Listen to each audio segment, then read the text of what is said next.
Yeah, I heard about that. That sounds great. Just make it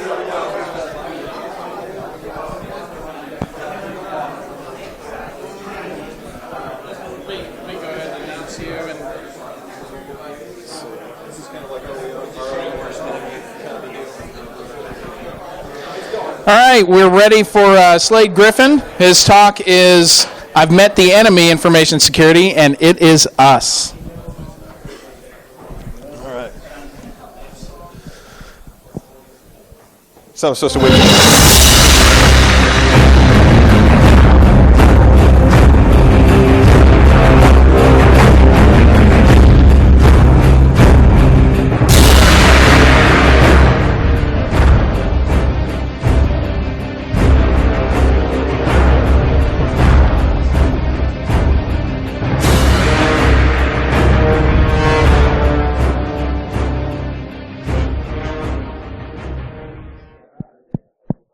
I can give away a what? Oh, okay. I'll do that. So I'm Slade, and I'm here to talk about, are we kind of our own worst enemy? Not technical, not splitting the atom. Probably be right on, everybody heard Travis's keynote? I'll be right at about that level, It's not true. I understood about 10% of what he said, and then I just nodded my head. Like, man, that's the smartest guy ever. I don't ever know what he's talking about. So, how many people in here defend networks, work on defending, not red teamers, not attackers? So we got a few of those, and we've known about information security for a while, right? And what to do and how to stop stuff, and yet we're still not. Somebody sent me this web page. This is a Fortune 5 company's data center chillers, and it took about 2 seconds to get into it. And you can shut all these things off. There's all kind of cool stuff in here. For example, this right here, you can see which valve is open, which valve is closed, and you can just set that down. You can set it to open, close, or null. So Mark's in here. If you set a value to null in the ladder logic there, what's going to happen in that?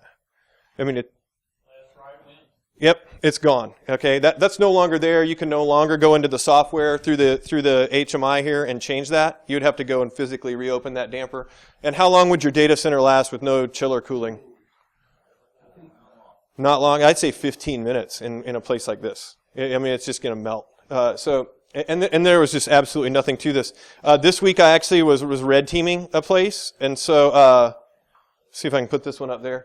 They said we want you to try and gain access to the. It didn't come up the way I wanted it to. We want you to gain access to our floor and try and steal some stuff. So there's some fun TVA pictures. I think I said sometimes people write the password on the wall. I found that in a control system facility. But let's see. Yeah. So this is how long it took me to get access to the warehouse floor, which was about 2 minutes, and then I planted my little remote pen testing box, and I left. I did this 2 days ago, and it was not easy. How do you think I got in? No, who said walked in? I did. I walked right in. I went and I have all my pen testing stuff is in a Pelican case, and I had my backpack, and I went and bought a cup of coffee, so my hands were full. And I just followed an employee in, and they held the door open for me. And so I went in there. I also stole one of their inventory scan guns because they gave me that as a flag and said try and get an inventory scan gun. So I don't know what you do with that. Yeah.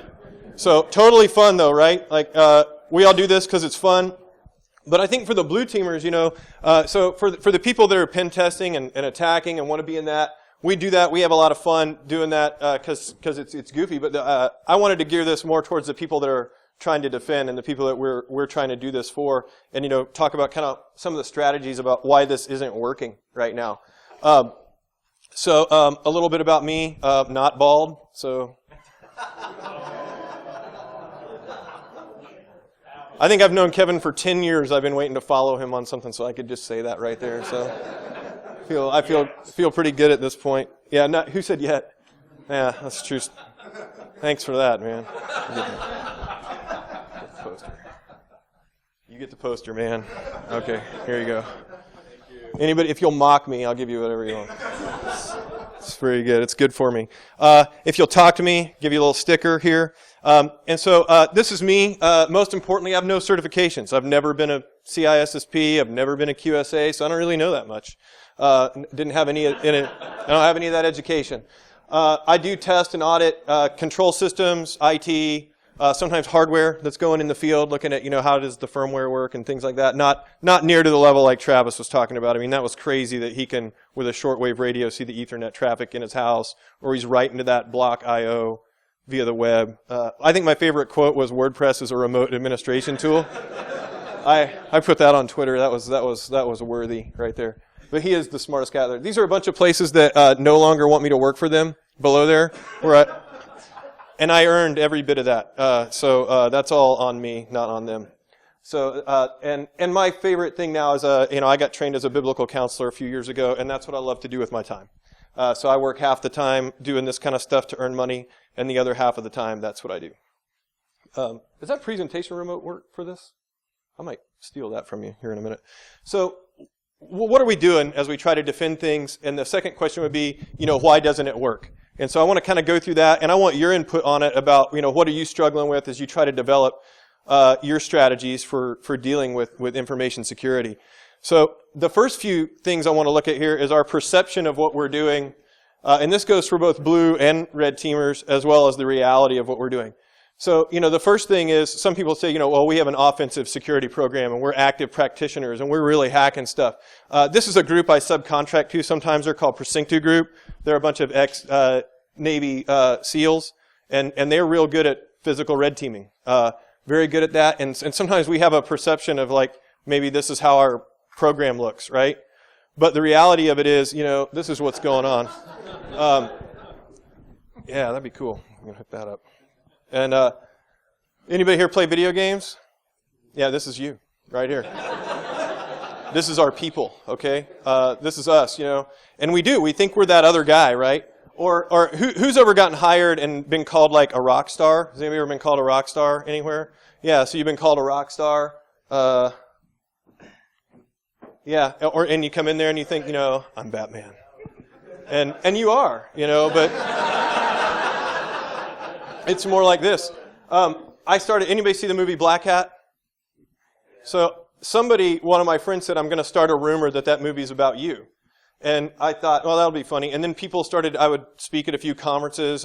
Mark and I were at a few conferences together a couple years ago, and I went to a lot of places, and some people actually started asking me if that was really about me. And so I had to be real humble in that moment. Well, yeah, That's why they had to get this guy to play it. And so I start seeing myself this way, right? Like I'm Thor. But that's really me, And so that, for reference, that's 1989. And my mom said that if I would perm the mullet that I had, it would pay off for me. And so I was single for a long time after that. And this is what's going on, right? We have these misconceptions about what we're doing or what's going on with things. And this is what's really happening. So I don't know, this kind of went around a couple of years ago. Did anybody see this picture that went around? I know it's kind of hard to read up there, but let's see, does this have a pointer on it? Oh. No. How many technical guys does it take to do a PowerPoint? All of them, right? So up here, all these different managers. So you have a security manager and an IT manager, project manager. Down here it says, the financial crisis is forcing companies to make tough decisions, and there's a risk we might need to lay off Andre, right? And this is what we do. Some of us do this, right? Now, some of you in here are responsible for building programs. And the one thing that I've noticed as I go through different places and see different environments is I see less and less of Andre everywhere I go. How many people in here are technical practitioners somewhere? Yeah, so you put your hand up right away. Anybody else? There should be a lot more than that in here, right? You people are hackers. You do this for a living. A lot of red teamers. How many of the blue teamers that raise their hand, how many of you are technical practitioners versus managers? Great. And how many counterparts do you have? How many people are on the team that you're with? 5 people in a company. In a company, how big? Big company, right? So 4 or 5 people. The company I tested this week had over 8,000 employees. How many people do you think were on their security team, their internal security team? 2. There, you get a sticker too. Look at you. You want to come up and give this? Just being a smart aleck, man. All right. No, they did. They did 2 people to defend an enterprise that's worth, I don't know how many billions of dollars every year. Now, is that going to work? Red teamers, when you go in there, is that going to defend against you? They didn't have a chance, right? They did have a chance because the first time they set me down for 6 hours, I sat there and I said, how come I can only see like 3 IP addresses? They stuck me in a restricted VLAN, and which I've actually never had happen before, where I went somewhere. I said, how come? And they said, oh, no, that's normal. All our VLANs are routed together. And then the network guy behind me finally says, well, not this one. I built this one for my guys. And so I could only see like 6 computers, which was terrible, except the first password I got was network admin, right? So what's the first device I logged into? A switch. I logged into a switch. And I spanned a port from one of the other VLANs to the port where I could see it, and it was great. And then I could go wherever I wanted. And the other thing I'm seeing happen is, how many people have had a job before where you went to email and meetings all the time? Have you been to those places where the people you're trying to work with, they're like, oh, hey, is this meeting almost over? I got to get to the next one. And they go to the next one. That's what they say all day long. I got to go to the next meeting. So probably 10 times this past, over the last 16 months that I've been doing this as Cyphus, everywhere I've gone, that's what I see. There's this culture, there's this administrative culture of planning, but there's never any execution on the plan. Or if there is, it gets underfunded or underrepresented in some way. And then I get these people, and they start saying, they ask me these questions. They ask me these magic questions sometimes, the program managers and stuff. They'll say something like, how do we compare against our peers? They may know that question. Why do people ask that? I mean, what are they looking for?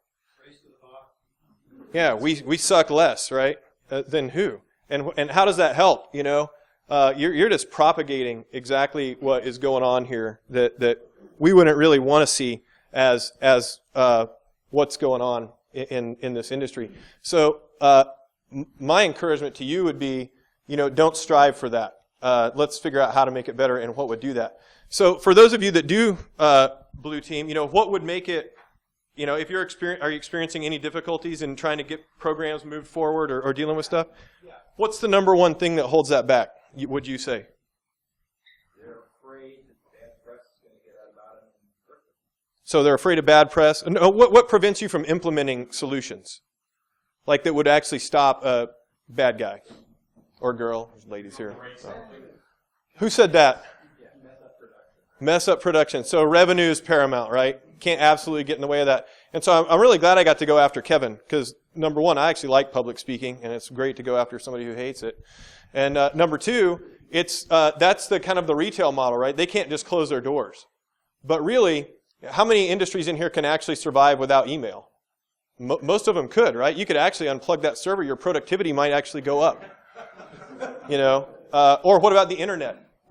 Nobody actually restricts access to Facebook anymore, right? Maybe like 2 people that I've ever gone and tested. But they don't actually restrict that. And why don't they restrict it? Why aren't they actually blocking threats from the internet that are easy to get to? Because you'll quit if you can't play at work, right? I mean, that's what we all do. I want to go work somewhere else. So here's some of the other problems I was running into. I worked with Russ back here. By the way, if you're sticking around later, Russ Van Tile's talk with Matt Smith. Is Matt in here anywhere? You definitely want to go see that. Oh, Matt's way back there. So you definitely want to see that. That'll be cool. They'll have a great thing going on there. When I worked at Internex, when Russ was there, we were doing a project one time, and one of the things they said was this person hired. This was the audience, and this person hired a contractor over in this company. And then this contractor would talk to 2 of our VPs, and this was me and my boss down here, and we were only allowed to talk to this person. Our VPs didn't even want to talk to us, and they would only talk to this person, and we could never talk to the audience or the person that was paying for it. And we could not develop content to make them happy. We spent 70 hours trying to develop a training curricula for them, and it would never work. And part of this is the RFP process. How many people write RFPs? Anybody in here do that? Bill, I know you do it. You're always trying to respond to those things, trying to get through that. So this is one of the things that gets in the way, where you need to have direct access to the person who wants your content, right? Or whatever it is that you're trying to do. There's a couple other things that would be like knowing the difference in these things. Anybody hear these terms misquoted all the time? We're going to eliminate all the threats from our environment. Like, man, I hope you don't have any actual threats in your environment, that are the human type. Obviously, you have things like natural consequences that can be threats. But as far as the people that are attacking you, that wouldn't be good. And then, make sure I stay on track here.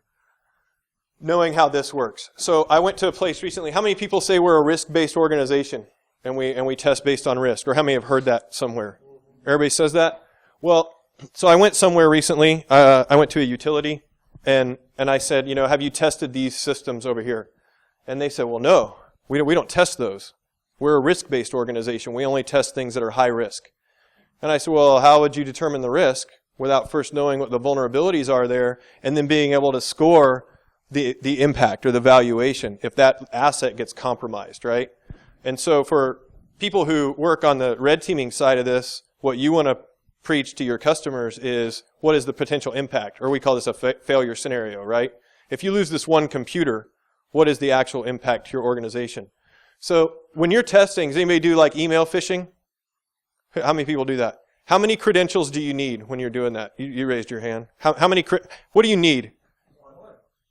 Why just one? Move laterally? So when I interview, one of the things I do on a pen test is I interview the people that work there. And one of my questions for non-IT employees is, what do you perceive the value if I gain your username and password? What would the impact to the organization be? And what do you think they tell me? Somebody might be able to see my email. That's all. Like, really? And because I think one of the things that Travis said earlier about, people have this idea of what security is, I always tell people, security is a perception of boundary. And that boundary is not really there. Just because that's in the frame, in the window on your desktop, doesn't mean that's all the information that's present, right? That's what we exploit all the time. What's actually under there? How does the protocol actually work? What's going on underneath? And so you start showing that to people, and maybe they can see that. Now, if you're a blue teamer, how come your people don't understand the impact that we're talking about here? So does anybody have an example of why wouldn't they understand? How come they don't know that we just need their username and password? Why are they not aware of that? They think they're an island. They think they're an island. Why do they think that, though? Because we don't tell them the right stuff, right?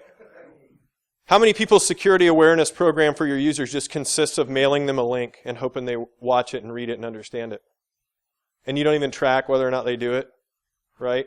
How much more effective would that be if you went in there and demonstrated a man-in-the-middle attack to them? Here's what happens when you click through and you accept my certificate versus the one for... Everybody using Office 365? A lot of people using that? Everybody I go test now uses that. I like to say thank you very much for moving your infrastructure to the cloud and letting me do man-in-the-middle attacks and get your passwords. So, because everybody clicks through, right? They take my certificate. That's a plain text HTTP password I have, which, by the way, lets me do whatever I want laterally at that point. So it's on us to educate them the right way, right? I think the last two places I went, their security awareness program consisted of the SANS securing the human posters in the break room. And that was it. That's a great class. You should send your people to that, right? Yeah, that's what needs to happen. One of the other things I recommend for people is sending executives to security training, but we'll talk about that here in a little bit. One of the other things people try to do is like boil the ocean. These are standards for the electric utility industry and that govern like building electrical circuits and things like that. And this can be a pain. Now, a lot of you in here don't deal with that. I know, Mark plays in that a little bit. But trying to gain some visibility into what that actually looks like and what applies to you. What's the difference in a regulation, a standard, a requirement, and a guideline, and how do those apply to you? So you, working in the organization, would have to teach people this. This next slide I just got off Twitter like 2 days ago, and I loved this. So 400 executives and IT pros were surveyed. The first question, do cybersecurity briefings to the board, does anybody have to update an executive on what they're doing as far as blue teamers? Okay, so good for you. You don't have to do that. Do you adequately represent the threats? So the IT pros, us, we're very proud of ourselves. 80% of us would say absolutely. The executive would say, no, that's not accurate. We don't actually know what's going on. Now, who's that on right there? Who gets to bear the brunt for that? The IT people. Yeah, the person giving the update. Huh? No, I mean, they don't know what you're saying, man. They really don't. They don't have any idea. And I'm going to get to that in the next slide. Now, but I'll show you where that's actually not all on us. Okay, so we're not adequately telling the executives, or they don't think so. Are the tools we're using to present risk accurate? So for whatever reason, they broke this into 3 categories here. So the C-level people, only 65% of them think the tools are good. That's why they go to RSA and buy everything that's for sale, right? I mean, they buy everything that's for sale at that stuff. The non-C-level people, which I'm not exactly sure what that would be. I'm going to say that's a director of information security or something like that, maybe. They think, because they bought it, right? They're the ones who pitched it. So almost 90% of them say, yeah, what I bought was excellent. We should use that. And then about 80% of the IT people. Now, the last question is the most telling one. Are you literate in cybersecurity? 100% of C-level executives say they are, which is total crap, right? And you know it is because of the first question, right? You didn't understand what these people told you. Man, I don't know how to work this thing. All right, that worked. But so the link for that is down there. But we have to close this gap somehow between 100% of these guys thinking they're literate, but only understanding 68% of what they hear from different things. And an example of that is right here. I did an interview again at a utility. And we saw a form that they use to do third-party connections. How many people use site-to-site VPN connections for things? All right. What is IKE?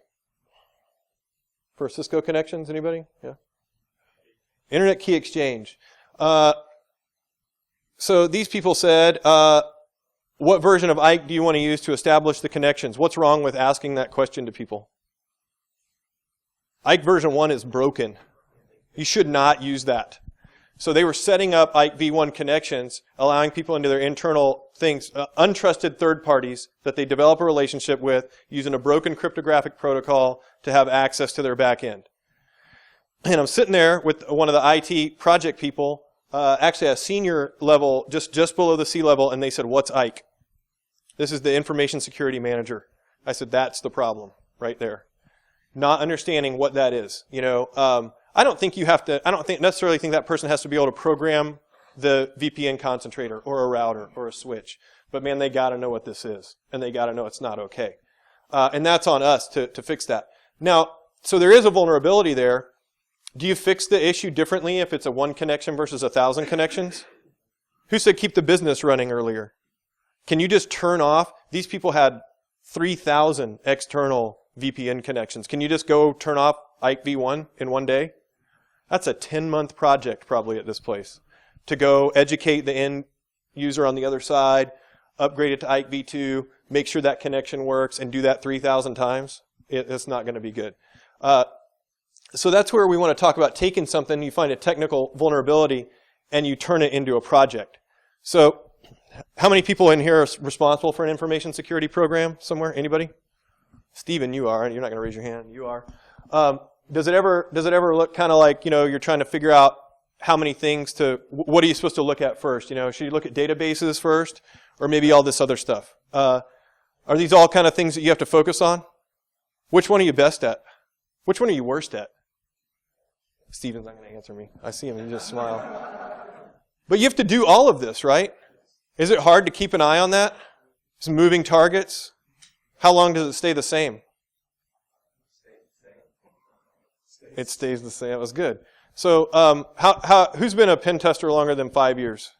Kevin, you have. Russ, how long have you been doing it? You've been longer. So, do you attack things the same way you used to? No.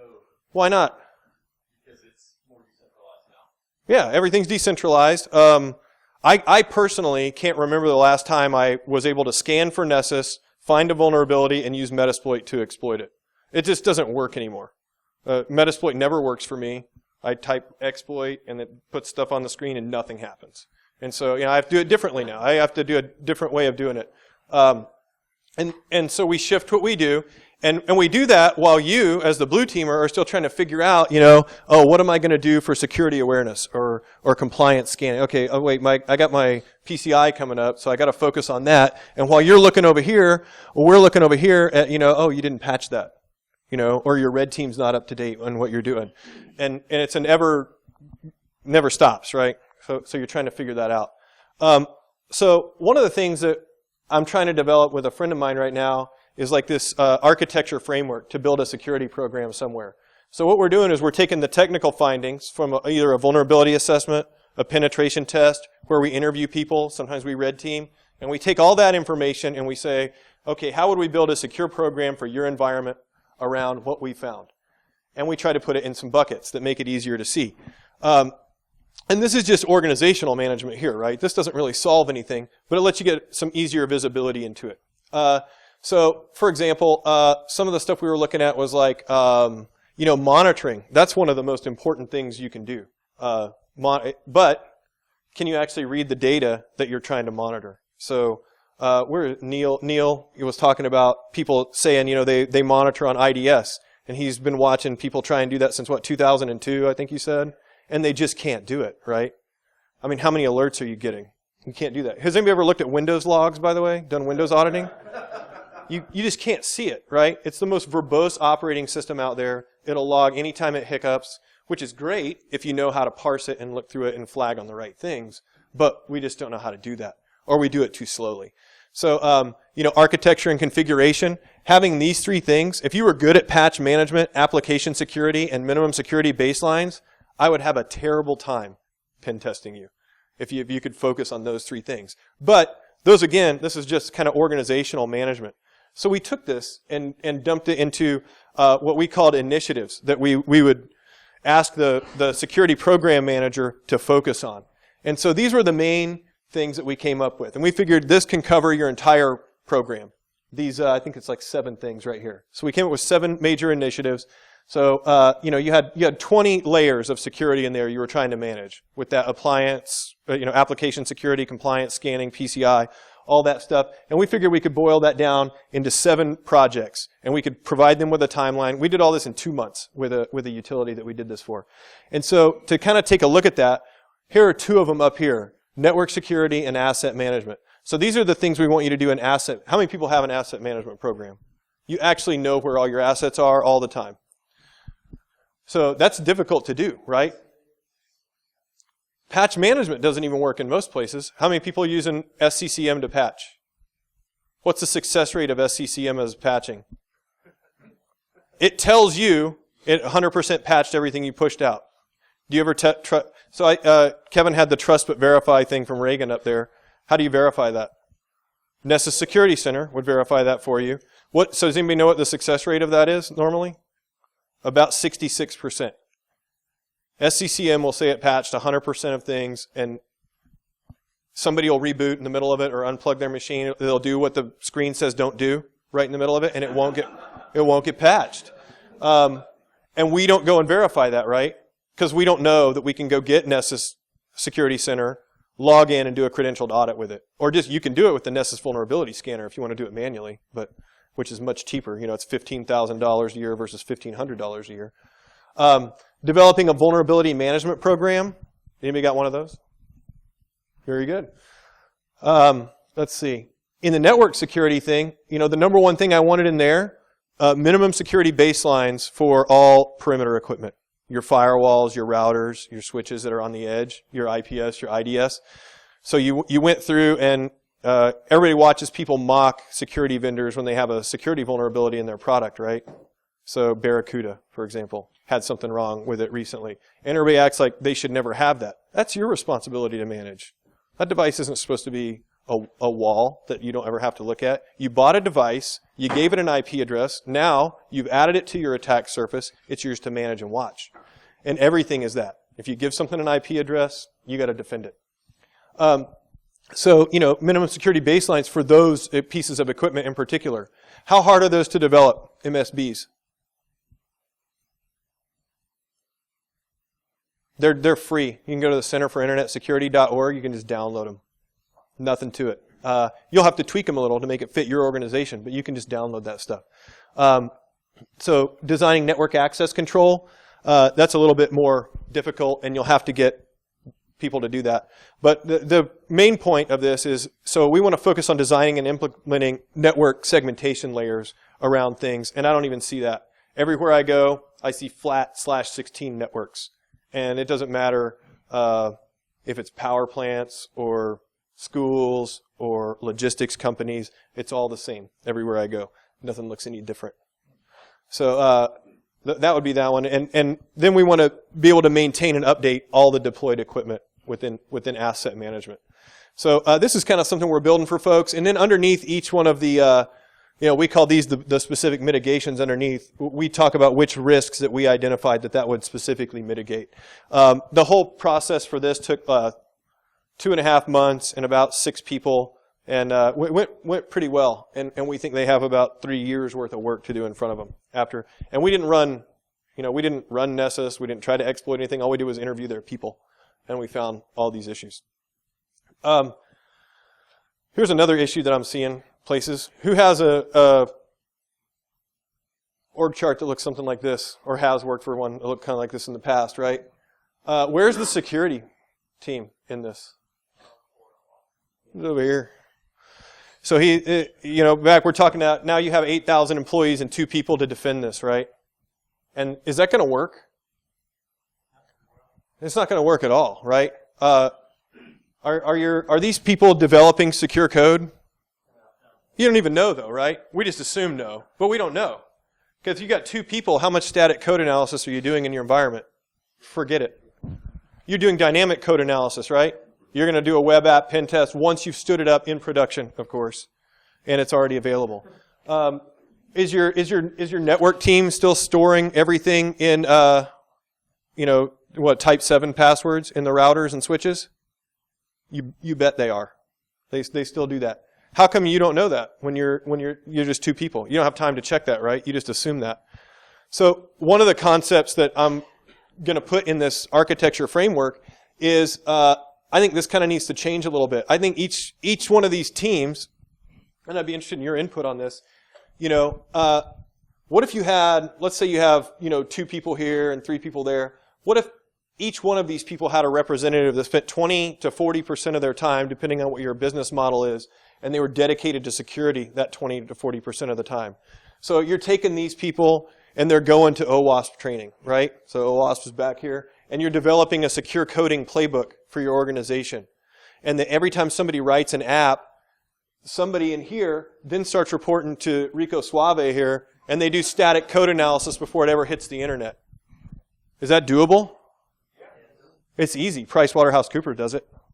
They don't publish an application on their intranet before it goes through that process. Right. So, and this would be what proactive security is, right? And we all say we do that, but nobody does this yet. I've seen very few organizations that do it so far. And you have a database. I mean, how sharp?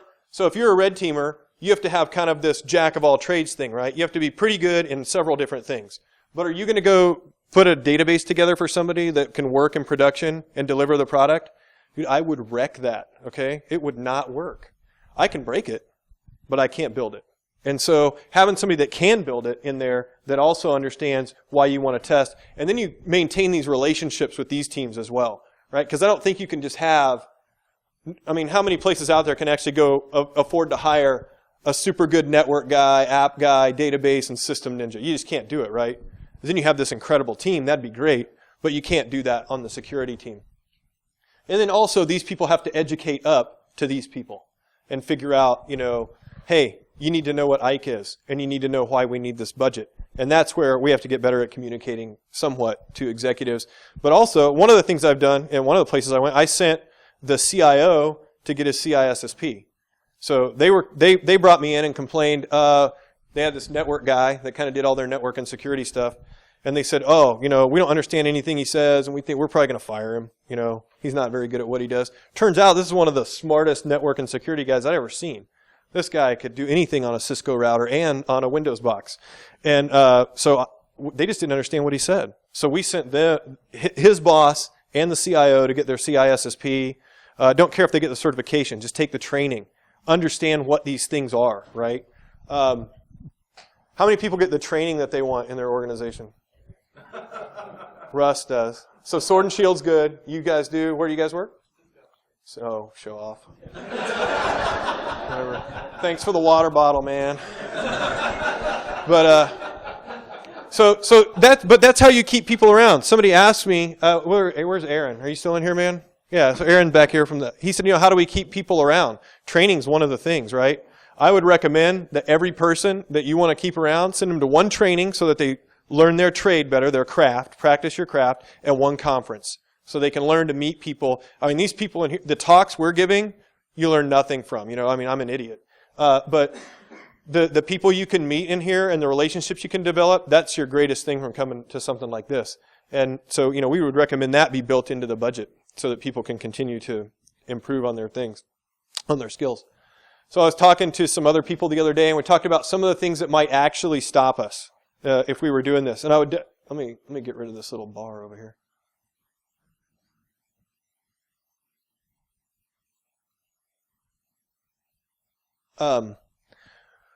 So I don't think it's actually hard to stop a hacker too much these days. It's hard. You're not stopping Travis, okay? He's going to use a shortwave radio. It doesn't matter what you do.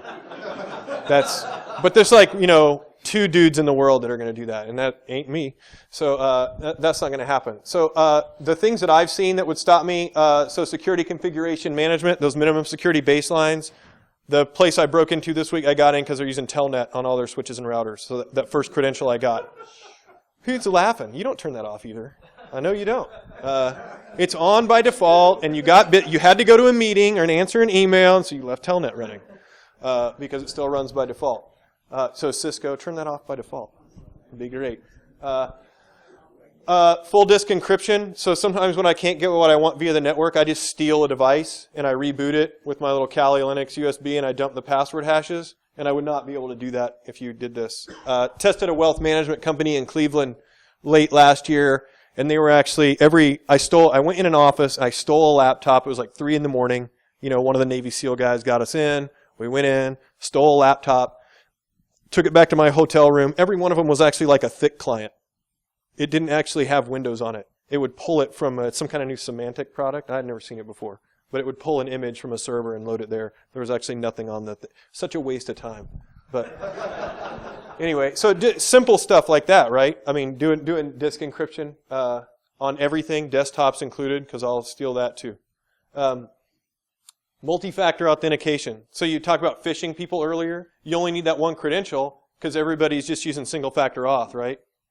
If they just had multi-factor auth, then I can't log into that Citrix session or that Exchange server or whatever you're offering to the internet. But I would say, I don't know. So pen testers, how many people are using multi-factor auth on external services ubiquitously? I see like 10% maybe using it.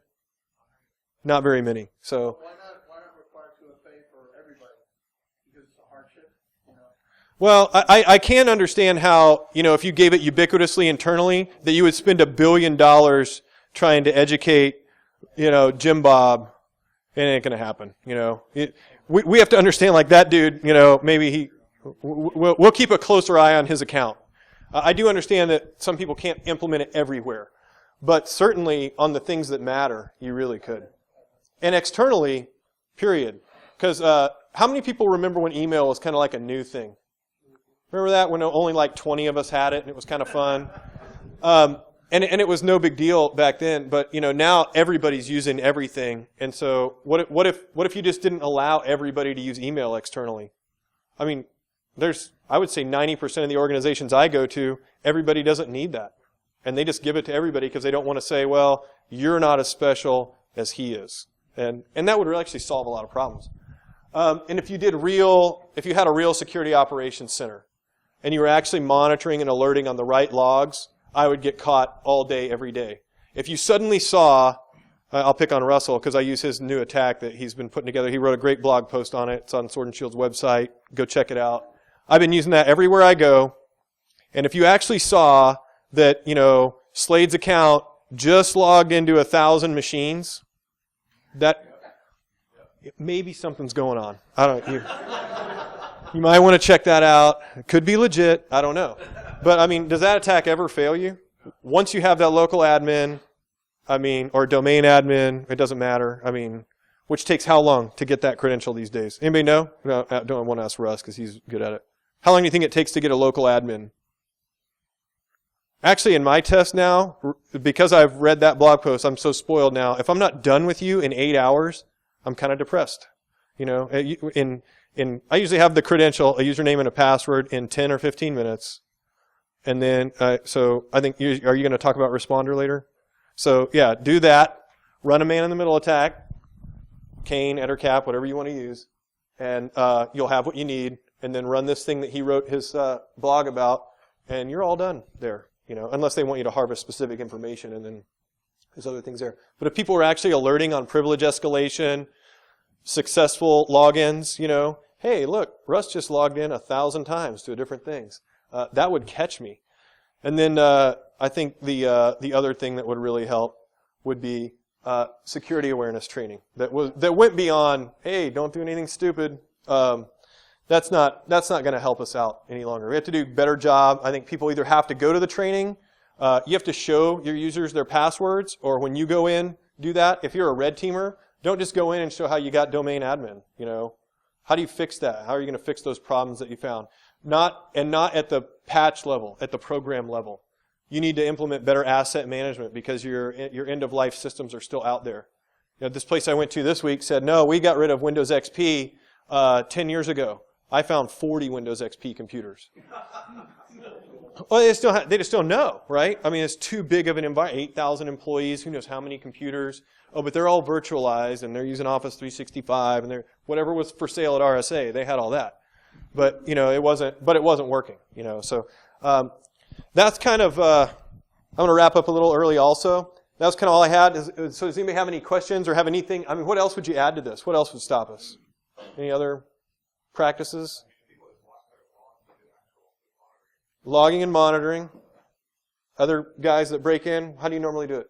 There's a recipe setting you can make, or GPO push that you can do that basically says local administrators log in locally. They can't log in from the network. By setting that eliminates a whole lot of path-to-hash attacks you normally get into. That's wonderful.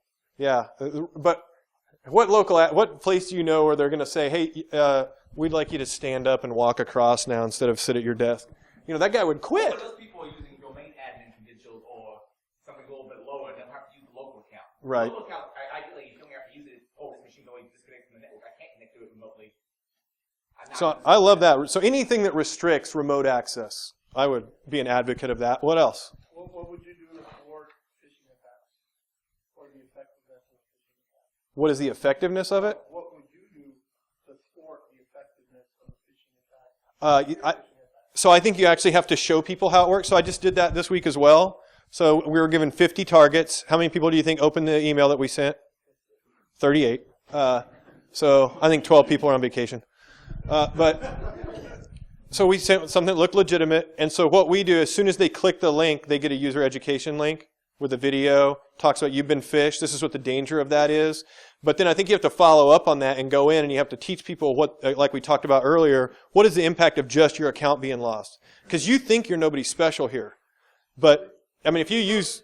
So the approach is to minimize, but if you have one, if you have two, if you have three that click, oh wow, great, 1% click rate, 2%, but it's still 1 or 2. It should be 0. Can you ever get to 0? Probably not. I think Kevin just spent an hour telling us people are stupid.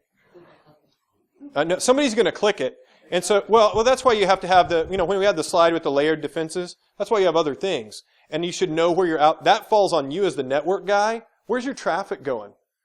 Because this company A, whatever, pick your business model. Why are you suddenly sending stuff to Russia? And there's going to be people there that might need to do that. But that should be monitorable. And so egress filtering, that'd be another thing on monitoring if you actually knew where your traffic was going. Big problem is people have logs, they don't look at them. And try to get them looking at an automated procedure. Well, we got guys that can do that. The problem is they have day jobs. And if their day job keeps them away from That's looking right. at logs, that's what they do when they run out of other things to do or when there's basically a smoldering crater, then it's just a black box. And not looking at your logs is the next best thing that might happen. Well, here's the other thing. How many people collect system logs or have collected system logs in the past? A lot of people do that, right? How many of you have network logs? That's my favorite thing. So I do a lot of forensics. I know, Bill was back there earlier. He does a lot of forensics. And you go someplace. What's the one thing when you're doing forensics? What's the one device you cannot trust? The compromised host. You can't trust that anymore, right? You saw Travis's code that he put in that with the iPod. It had an anti-forensics feature in it. I mean, you can't trust that. So the first thing I did last year, doing incident response for a smart meter vendor, I said, well, let's look at the firewall logs and see where was traffic going, because that's a clear picture. Where is traffic going from this device? We don't ever have to look at the device. Let's see what it's doing. Oh, we don't keep those. Oh, we keep the device logs. Yeah, but those were wiped. They're not trustworthy. Yeah. In your customer base, do you ever see people doing like the big data Splunk thing to go after logs?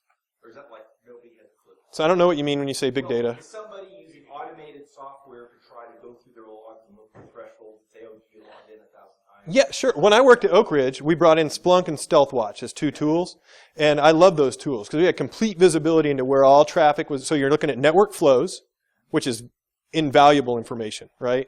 And then you're looking at system logs. And with those two things combined, dumping them into a visualization, hey, Lewis just sent something to China. Let's go check that out. I'm going to pick on Lewis because he worked at the lab. And, we could see that right away. Yeah, I don't know what it means. I don't know what it means when you add the word big data to it. So that confused me. Big massive database. Yeah. I didn't think it was hard to do at all because, we only cared about a few destinations where it was going. So, yeah. I think where I've seen it is part of the key is going to be moving into what I call an absolute nose, where we look at the law. Like nose? Not that guy. Oh. Yes. Oh, okay. Where we look at the logs and we focus on things that should never happen. An admin account should not be logged in two different places at the same time. And if we can put some filters in place, I think that's going to help us parse the logs in a much more. That's a brilliant thing, and especially. So, Mark, when we're in control systems, those are deterministic networks, right? There's like 4 things that should ever happen here. I send you something, you process it, you acknowledge it, and you send it back, and an action takes place. Simple. Now we're screwing that up, though, and we want to put like a dashboard for it on the internet, so it's not going to happen. But I mean, those were deterministic networks, right? We could have easily said in a control system, this should never happen, and that's getting further away. That's going to be gone soon. Start filtering on those, and that's an instant incident response. You want to investigate that. Yeah, say that 10 times fast. I can't do it. I can't do it once. Yeah, bud. What about event correlation, in terms of collecting your log data, such as tools like LIM? I'm not familiar with it. So what would that do? You'd be able to put a couple of things together? Yes. It'll go out and grab logs for you and then correlate the incidents if you have that. Absolutely. So more visibility into your systems because and less meetings, I think, is what I would say to folks. But so those would be the main things that I would ask for. And so, but on that, going down that trust but verify thing, I really like that idea. Getting more visibility, multi-factor authentication, actually secure your devices and verify that they're secured with the right product or the right people and do that. So these were some good ideas in here. Definitely keep that going once we leave. And if you want to get a hold of me, that's my contact information there. Be happy to talk to you. I'll send you the slides if you want them, or any of that framework stuff if you want it. Just feel free to ask for it. And if you want a sticker, come up and get one. So a lot of you were talking to me. I really appreciate that. And that's all I had, unless anybody has other questions for me. All right, thanks. Appreciate it. Oh, come on up, man.